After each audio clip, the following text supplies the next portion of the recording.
As-sunnah wal bid'atu wa hukmu kullin minhuma. Akan kita bahas apa sunnah itu dan apa bid'ah itu dan apa hukum keduanya. As-sunnah lughatan, sunnah menurut bahasa at-thariq. Jadi jalan yang ditempuh namanya as-sunnah. Ini menurut bahasa. Dan menurut bahasa kadang-kala sunnah itu baik, kadang-kala sunnah itu jelek. Karena menurut bahasa. Wastilahan, sedangkan menurut istilah, maka alaihi nabiyyu sallallahu alaihi wasallam, yang menjadi amalan, ucapannya, ibadahnya Rasulullah sallallahu alaihi wasallam dinamakan sunnah. Jadi ucapan beliau, amal beliau, ibadah beliau, sifatnya beliau, akhlaknya beliau adalah sunnah. Wa ashabuhu min aqidatin amalin, demikian juga akidahnya para sahabat dan amal sahabat adalah sunnah. Makanya beliau mengatakan alaikum bisunnati wa sunnatil khulafai rasyidin. Kamu wajib mengikuti sunnahku dan sunnah khalifah. Khalifah itu penggantinya beliau, para sahabat. Maka sunnahnya dua, sunnahnya beliau dan sunnah para sahabat. Yang mengikuti sunnah beliau berarti mereka ahli sunnah. Demikian juga kita mengikuti sunnahnya Rasulullah sallallahu alaihi wasallam dan sunnah para sahabat, kita dinamakan ahli sunnah sekalipun belum sempurna keahlian kita. Wattiba'i sunnati wajibun, mengikuti sunnah beliau wajib. Dan mana caranya mengikuti sunnah beliau wajib? Banyak sekali. Di antaranya surat Al-Ahzab ayat nomor 21. Ini menunjukkan mewajibkan suatu harus ada dalil, mengharamkan sesuatu ada dalil, mensunnahkan sesuatu harus ada dalil. Maka Allah berfirman yang menjelaskan wajibnya kita hanya mengikuti sunnah beliau dan para sahabat. Allah berfirman, laqad kana lakum fi rasulillahi uswatun hasanah. Sungguh telah ada bagimu, wahai manusia, wahai orang muslim, pada diri Rasulullah sallallahu alaihi wasallam itu contoh yang paling baik. Jadi kita tidak mengikuti sholatnya kecuali sholatnya Rasulullah sallallahu alaihi wasallam. Tidak mengikuti cara taklim kecuali taklim yang dicontohkan oleh beliau. Taklim yang dicontohkan beliau membaca dan mendengar, dan juga ayat berkhutbah. Demikian juga dengan cara yaitu mengirim surat ke raja-raja. Demikian juga dengan mengutus utusannya ke Yaman, yaitu seperti Mu'adz bin Jabal. Ini cara pengajaran din. Tapi sekarang bisa berkembang dengan direkam di Facebook. Karena itu sama, coba pengembangannya lebih luas. Atau masuk radio, bagian daripada mukhatabah, atau di televisi seperti kita berhadapan. Maka ini boleh, karena itu adalah telah dicontohkan. Ada memakai mikrofon, ini alat. Ini tidak boleh, yang dipakai boleh. Sedangkan boleh untuk memperkeras suara, tidak merubah makna yang disampaikan oleh orang yang menyampaikan itu sendiri. Nah, Allah Ta'ala menjelaskan utusan Allah itu menjadi suri tauladan untukmu, liman kana yarjullah, bagi orang yang ingin berharap berjumpa dengan Allah, wal yaumil akhir, dan bagi orang yang beriman pada hari akhir. Jadi panutan kita bukan bapak-bapak kita, bukan nenek moyang kita, bukan ketua kita, bukan pembesar kita, bukan ketua organisasi, bukan ketua golongan tiga. Karena tidak ada dalil. Yang ada dalil adalah utusan Allah. Ya, berapa banyak orang tertipu ketika punya golongan, maka harus mengikuti apa kata golongan yang tidak boleh. Allah Ta'ala menjelaskan kepada kita yang wajib kita ikuti adalah Rasulullah Sallallahu Alaihi Wasallam, karena beliau mendapatkan wahyu. Sedangkan bapak-bapak kita belum tentu faham din. Faham din pun juga banyak salahnya, tidak semisal yang disampaikan oleh beliau, karena beliau berdasarkan dengan wahyu dan Allah menjaga dari kesalahan. Dari yang nomor dua, wajibnya kita mengikuti sunnah, ya baik itu sunnahnya beliau maupun sunnahnya para sahabat, dengan dasar hadis alaikum bisunnati yang tadi sudah kita baca. Kita ulang kembali, wa sunnatil khulafai rasyidin al-mahdiyyin min ba'di addu 'alaiha bin nawajiz. Kamu wajib mengikuti sunnahku, sunnahnya beliau, dan wajib mengikuti sunnah pengganti-penggantiku. Khulafa, khalifah itu pengganti, yang menggantikan beliau adalah para sahabat Abu Bakar, Umar, Utsman, Ali dan yang lainnya. Ar-rasyidina, pengganti ini berhak mengajarkan kebaikan. Kenapa? Al-mahdiyyin, mendapatkan petunjuk membak setelah aku meninggal dunia, atau mendapatkan petunjuk setelah aku mendapatkan petunjuk. Makanya para ulama sudah mengatakan bahwasanya sahabat beliau adalah menteri-menterinya Rasulullah sallallahu alaihi wasallam. Addu 'alaiha bin nawajid, maka gigitlah sunnah 'alaiha di sini kembali satu, maknanya sunnahnya Rasulullah SAW dan sunnah sahabat. Ini menunjukkan sunnah sahabat tidak beda dengan sunnahnya beliau. Kenapa disebut sahabat? Karena itu sahabatnya Rasulullah SAW. Dan ucapan beliau direkam, dihafalkan, diamalkan, didakwakan oleh para sahabat. Sebab kalau beliau telah meninggal dunia, tidak ada sahabat menyampaikan, kita tidak akan tahu Islam.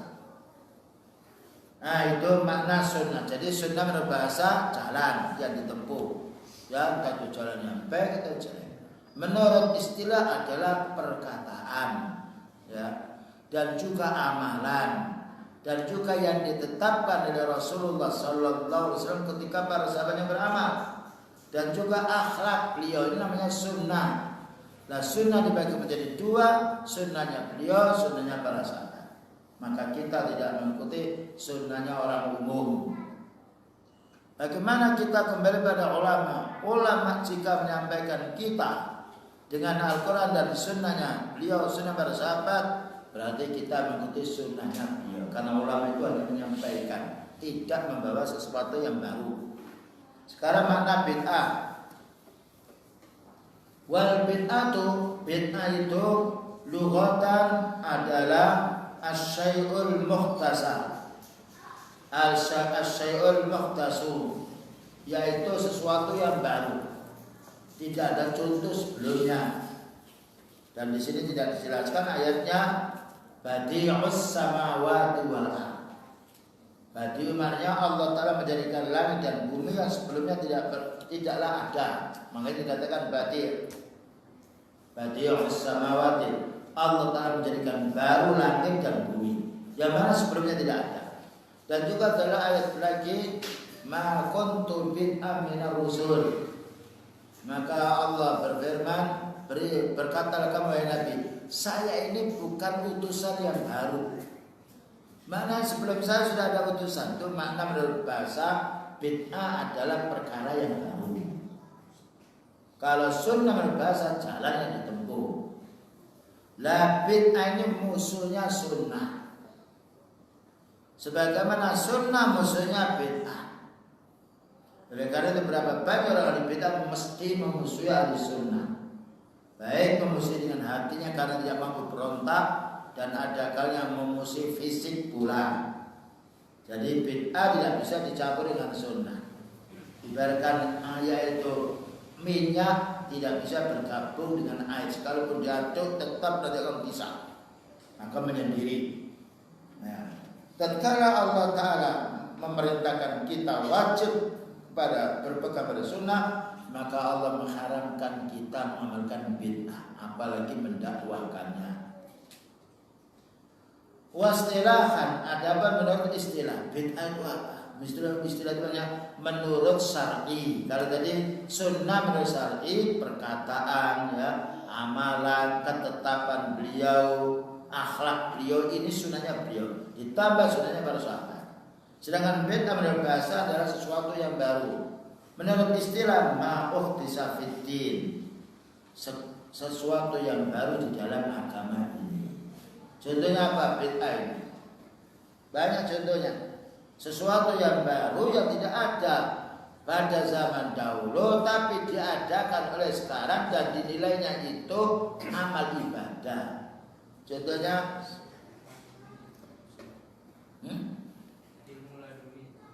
ilmu laduni syirik. Ilmu laduni syirik bukannya bid'ah. Apalagi bid'ah itu banyak loh. Yasinah, zikir bersama, berjuang meriakan apa itu dengan suara yang keras. Nah itu doa ada. Ya, demikian juga sebelum azan memutar ayat Quran atau sholawat. Azan dimulai dengan apa? Allah. Diakhiri dengan la ilaha illallah. Ditambahi bid'ah, dikurangi bid'ah dan banyak. Ya memperingati yaitu tahun baru Islam, nuzul Quran, Isra Mi'raj, peringatan yaitu Maulud Nabi. Nah, peringatan kematian seseorang, kelahiran seseorang, banyak sekarang berkembang. Nisfu Sya'ban, Rajaban. Nah, ini banyak sekali. Itu kalau diamalkan kita berdosa tidak diterima. Karena ibadah harus ada contoh. Kalau salat maghrib kita tambah 5 rakaat menjadi 8 tidak sah. Sekalipun 8 rakaat. Takbir Allahu Akbar kita ganti subhanallah bid'ah. Kita sholat rukuk dulu baru nanti berdiri juga bid'ah. Sholat sujud dulu kita baru nanti berdiri bid'ah. Karena amal ibadah harus ada contoh. Tidak bisa ditambah, tidak bisa dikurangi.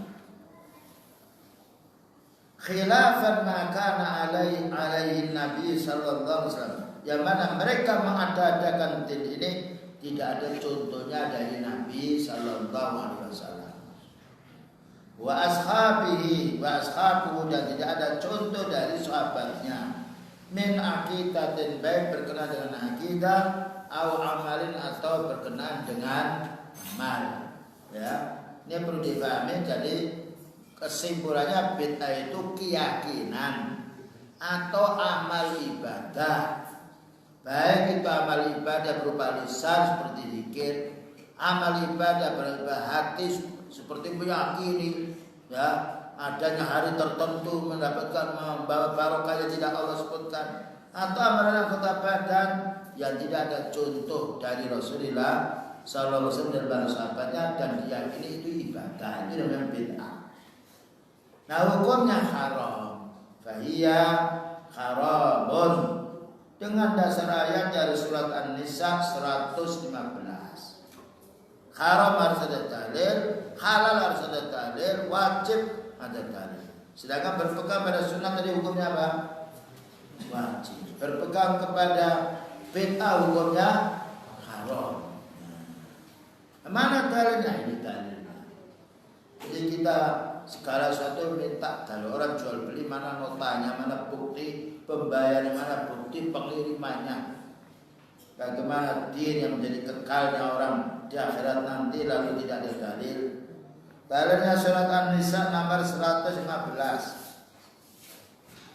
Wa may yushaqiqir rasulah, barang siapa yang berdurhaka kepada Rasul sallallahu alaihi wasallam. Durhaka maknanya meninggalkan sunnah. Min ba'di ma tabayyana lahul huda, setelah datang keterangan bagi dia petunjuk. Dia sudah tahu sholat diawali dengan takbir, lalu diganti subhanallah. Sholat diawali dengan takbir dan niat, lalu diganti sebelum sholat baca qul huwallahu ahad atau qul a'udzu birabbil falaq atau qul a'udzu birabbin nas atau sholawat dulu atau a'udzu billahi minasyaitonir rajim. Beda, karena sholat diawali dengan takbir. Bukan kok kenapa tidak boleh membaca alhamdulillah, kenapa tidak boleh ta'awud? Ta'awud itu ada waktunya dan ada perkara yang kita harus ta'awud. Kalau membaca Al-Quran kita harus ta'awud. A'udzu billahi minasyaitonir rajim. Apalagi yang kita harus ta'awud? Apalagi yang kita harus baca a'udzu billahi minasyaitonir rajim. Selain daripada baca Al-Quran. Ketika kita digoda oleh syaitan, waswas atau dalam sholat lalu terlintas pikiran amalan-amalan yang dia belum selesai kerjakan, a'udzubillahi minasyaitonir rajim. Itu menunjukkan ta'awud, tidak boleh kita masuk masjid ta'awud, a'udzubillahi minasyaitonir rajim. Masuk masjid bismillah, wassalamu ala rasulillah, Allahumma firli dhunubi, Allahumma ftah li abwaaba rahmat. Jadi doa masuk masjid dan keluar masjid. Doa masuk masjid tidak boleh digunakan masuk WC. Kenapa? Masing-masing ada contoh sendiri. Nah, ini kan juga doa, iya, doa makan lain dengan doa buang air. Jadi masing-masing tidak boleh ditambah, tidak boleh dibuat ditambah. Kita habis sholat langsung angkat tangan doa. Bid'ah. Orang setelah sholat harus baca apa? Istighfar, astagfirullah berapa? 100 kali, 50 kali? 3 kali. Buat 7 tidak boleh. Sholat langsung angkat tangan doa yang belakangan ini bid'ah. Karena tidak ada contohnya. Lalu wayattabi ghayra sabil mu'min, dan dia mengikuti selain jalannya orang mukmin. Saya tanya, orang mukmin yang pertama kali setelah Rasulullah SAW siapa? Para sahabat. Mananya? Siapa yang menolak sunnahnya beliau dan menolak sunnahnya para sahabat? Nuwallihi ma tawalla, akan kami palingkan di mana dia berpaling. Wa nuslihi jahannam, dan kami akan masukkan neraka jahanam. Wa sa'at masirah, dan paling jeleknya tempat kembali. Ya, jadi mengamalkan bid'ah hukumnya haram berdasarkan surat apa tadi? An-Nisa ayat nomor 105. Dan masuk banyak lagi. Allah Ta'ala berfirman, am lahum syuraka'u syara'u lahum minad dini ma lam ya'dan billah. Apakah mereka punya sekutu-sekutu, guru-guru atau kiai yang membuat amalan ibadah yang Allah Ta'ala tidak mengizinkannya? Ada bandara dari hadis larangan bid'ah. Wa iyyakum wa muhdatsatil umur. Ini hadis kepanjangan kelanjutan dari tadi. Jauhkan dirimu dari perkara-perkara yang baru. Perkara baru dalam urusan apa? Ibadah, akidah, dakwah, dakwah ibadah. Dakwah pakai gitar tidak boleh. Dakwah pakai joget tidak boleh. Pakai nyanyian tidak boleh. Karena dakwah itu sudah ada contohnya. Fa inna kulla muhdatsatin bid'ah, sesungguhnya setiap yang baru dalam agama ini, setiap yang baru pula dalam akidah ini, maka dikatakan bid'ah. Wa kullu bid'atin dolalah. Kalau ada yang mengatakan bid'ah itu ada yang hasanah, mana dalilnya? Beliau menjelaskan kullu, semuanya bid'ah itu dolalah. Dan maksiat itu tidak dolalah. Yang berdolalah tersesat dan menyesatkan bid'ah. Ini harus kita paham, menunjukkan beratnya dosa bid'ah ini. Dan orang mengamalkan bid'ah merasa mendapatkan dosa apa? Merasa dapat pahala? Pahala. Bagaimana dia mau berhenti? Kalau maksiat merasa dapat pahala apa dosa? Dosa. Makanya dia sembunyi-sembunyi, mencuri sembunyi, berzina mencuri. Karena dia mengerti itu salah. Cuma hawa nafsunya yang mengajak dia. Tapi orang mengamalkan bid'ah merasa dapat pahala, bagaimana dia mau berhenti? Makanya Sufyan Ats-Tsauri mengatakan al-bid'atu akhabbu ila iblisa minal maksiyah. Nah, bid'ah itu lebih disenangi oleh iblis daripada maksiat. Karena fa innal maksiyata yutabu. Orang maksiat bisa tobat dia. Bid'ah bukan. Dia kenapa merasa mendapatkan pahala tetap terus mereka.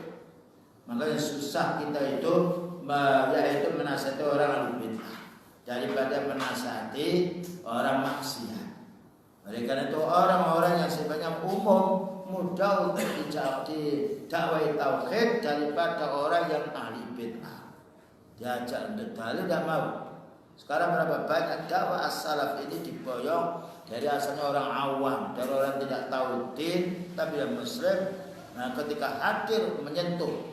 Tapi orang ahli bid'ah karena dia sudah tahu sebelumnya sunnah itu musuhnya, maka mereka menjauhinya. Kemudian berikutnya, dalil yang lain dari sahabat bahwa bid'ah hukumnya haram. Wa qala Abdullah ibn Mas'ud radhiyallahu anhu qala ittabi'u wa la tabtadi'u faqad kufitum. Ini disahihkan oleh sahih oleh Abu Abdurrahman As-Sulami. Abdullah bin Mas'ud seorang sahabat. Apa katanya? Ittabi'u, maka ittiba'lah. Apa dinamakan ittiba' itu? Mengikuti Quran sedikit. Nah, apa namanya ittiba'? Mengikuti orang dengan mengetahui dalilnya. Kalau mengikuti orang tidak tahu dalilnya dinamakan apa? Taklid. Ditaklid ikut orang tidak tahu dalil, ikut bapak. Mana dalilnya nggak tahu, yang penting ikut bapak. Ikut tokoh. Ditanya dalilnya tidak tahu. Namanya taklid. Taklid hukumnya haram. Ittiba hukumnya wajib. Mana dalilnya kita wajib ittiba? Nah, barangkali sudah tahu. Yang menuntut ilmu sudah lama perlu ditanya. Nah, dalil kita wajib ittiba. Nah, itu alaikum bisunnati. Kalimat ittiba'nya tidak ada tapi boleh. Ada kalimat ittiba. Dalam alaikum betul itu, namun kami minta ada kalimat tapi. Ati Allah wa ati Rasul, taatlah kepada Allah Ta'ala dan taatlah pada Rasul. Ayat dalam qul in kuntum tuhibbunallah fattabi'uni. Katakan wahai Nabi, kalau kamu cinta pada Allah, ikuti aku, ikuti Rasulullah sallallahu alaihi wasallam. Ittiba hukumnya wajib. Sebagaimana sunnah, alaikum bisunnati, mana sunnah juga wajib. Bid'ah hukumnya haram dengan dasar beberapa hadis dan ayat tadi. Wala tabtadi'u, dan jangan kamu membuat bid'ah. Kenapa? Dengan kamu mengikuti sunnah qad kufitum, sudah cukup. Dan mengamalkan sunnah itu ringan. Mengamalkan bid'ah berat. Mana dalilnya? Mengamalkan sunnah ringan, mengamalkan bid'ah berat. Kalau contohnya, ini perlu ditanya. Baik, kalau menurut tuntunan sunnah kita berdoa itu sendiri-sendiri apa berjamaah? Sendiri mudah. Berjamaah repot, harus datang dulu. Ya, kalau jamaah tidak ada sesuatunya, males pulang. Sedangkan doa itu setiap saat kita mau buang air harus berdoa. Apa nyuruh orang? Masuk masjid berdoa, menyuruh orang.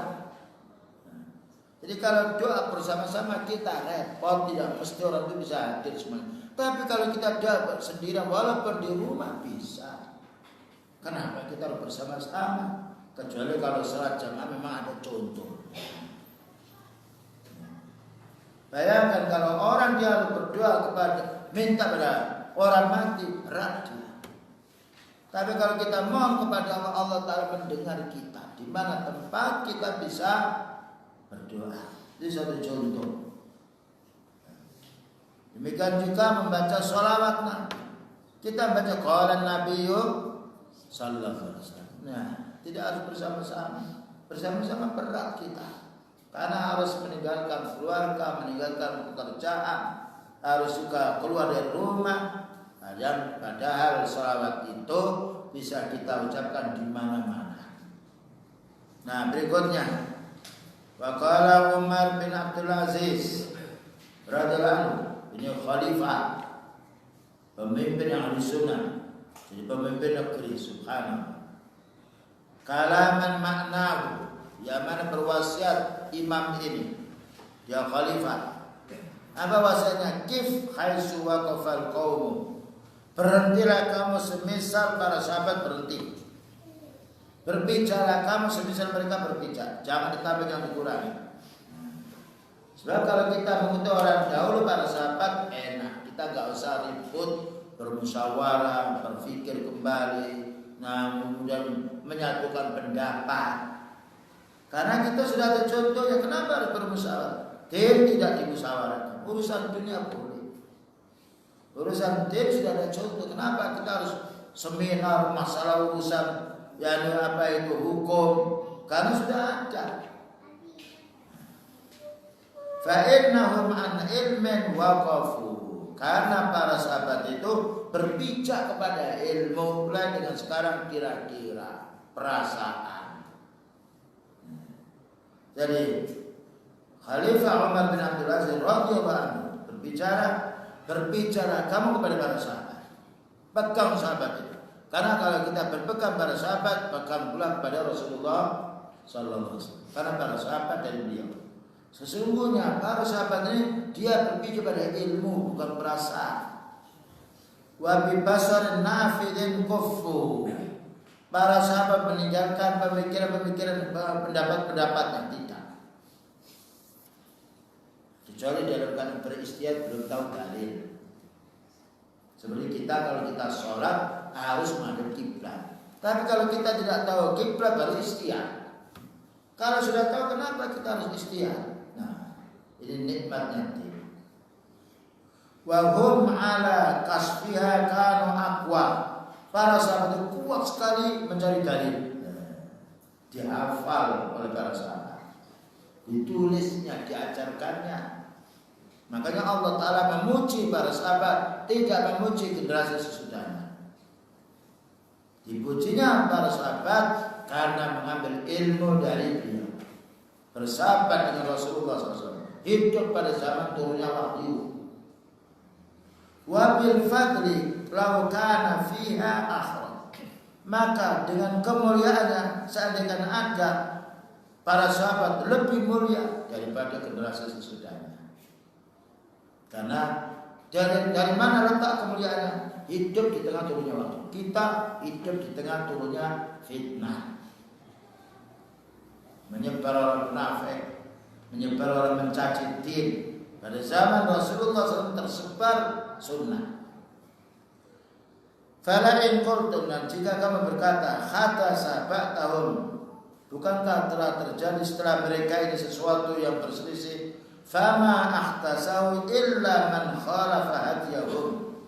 Tidaklah orang itu membuat perkara bid'ah kecuali karena menyimpang meninggalkan sunnah Nabi, sunnah para sahabatnya. Kalau ada orang, kok kamu setelah itu terjadi bid'ah? Iya, bid'ah itu karena mereka meninggalkan sunnah para sahabat. Seandainya mereka berpegang kepada sunnah sahabat, tidak akan melakukan bid'ah. Warahiba an sunnatihim, dan karena orang bid'ah itu benci sunnahnya para sahabat. Kalau sudah benci ditinggalkan. Karena manusia butuh ibadah, akhirnya membuat cara sendiri. Ini bahaya bid'ah. Bahaya orang bid'ah. Walaqad wasafu minhum ma yasfi. Maka sungguh para sahabat telah mensifati orang bid'ah yang cukup untuk kita. Wa takallamu minhu bima yakfi. Maka para sahabat telah berbicara cukup, tidak perlu kita tambah yang lain. Beramal cukup, semua yang kita amalkan sudah pernah diamalkan para sahabat. Jadi tidak perlu kita membuat sesuatu yang baru. Fama fawqahum muhassirun. Selain daripada sahabat, mereka capek sendiri. Bayangkan kalau kita tidak ditunjukkan oleh para sahabat cara sholat, cara siam, cara berzikir, dari mana kita tahu? Manusia satu sama lain selalu berselisih. Karena itu ahli bid'ah tidak pernah bersatu. Di masjid zikirnya beda, masjid yang lain ahli bid'ah zikirnya beda. Karena memang bukan dari sunnah. Wa ma tunahum muqassirun. Selain para sahabat itu kurang agamanya, kurang ilmunya, kurang pula keimanannya. Laqad qassara anhum qauman fajafu. Maka ada kaum yang melecehkan para sahabat sehingga mereka menjadi orang yang jauh dari sunnah. Wa tajawazahum akharuna faghalau. Ada orang melampaui batas meninggalkan para sahabat, mereka menjadi ghulu melampaui batas. Wa innahum fima baina dzalika. Sesungguhnya mereka di antara hal itu la'ala hudan mustaqim, diharapkan untuk mendapatkan petunjuk sirat jalan yang lurus. Ya. Jadi di sini itu perkataan dari Al-Imam Khalifah yakni Umar bin Abdul Aziz rahimahullah ta'ala. Wajibnya kita berpegang pada sunnah, dalil dari Al-Quran dan sunnah para sahabat. Wajibnya kita menjauhi bid'ah, dalil dari Al-Quran dan sunnah dan juga dari kalangan para sahabat.